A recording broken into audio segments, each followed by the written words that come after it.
Стрелка на термометре с каждым днем опускается все ниже и ниже, а это значит, что приближается отопительный сезон. Для энергетиков это время знаменует прохождение своего рода ежегодного экзамена на получение паспорта готовности. Его наличие подтверждает, что республика полностью готова к предстоящим холодам, а энергетики к обеспечению надежного бесперебойного энергоснабжения жителей в условиях повышенных нагрузок. Готовясь к зиме, энергетики заблаговременно отремонтировали более 150 километров воздушных линий разного класса напряжения, 46 трансформаторных подстанций, расчистили 60 гектар просек линий электропередач.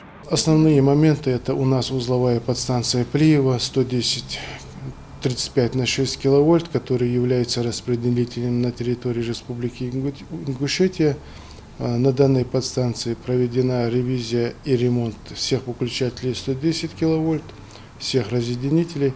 Выполнен весь комплекс мероприятий системного оператора, замещающих устройств, пока строится Плиева новая. Также проводится на сегодняшний момент реконструкция подстанций 35 киловольт Новый Редант и Бековичи. Это в Волгобекском районе.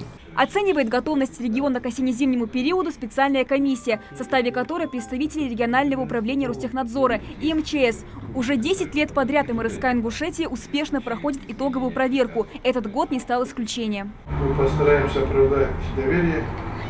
Спасибо, что оценили наш труд с паспортом обучения по подготовке к закону. Получению паспорта готовности предшествовала масштабная подготовка самого ведомства. С начала года почти полностью сформирован аварийный запас оборудования и материалов. Персонал прошел все необходимые тренировки, в ходе которых отрабатывались навыки ликвидации технологических нарушений и взаимодействия с другими оперативными службами. Специалисты обеспечены необходимыми средствами индивидуальной защиты, спецодеждой и инструментами для проведения аварийно-восстановительных работ.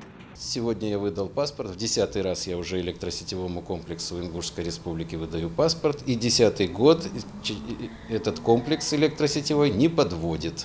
Впрочем, насколько хорошо электросетевой комплекс республики подготовился к осенне-зимнему периоду, будет видно с наступлением первых холодов. Однако энергетики уверяют, в этом году зима точно будет теплой. Все условия для бесперебойного энергоснабжения в республике созданы. Амина Бокова, Рахман Суров, Новости 24.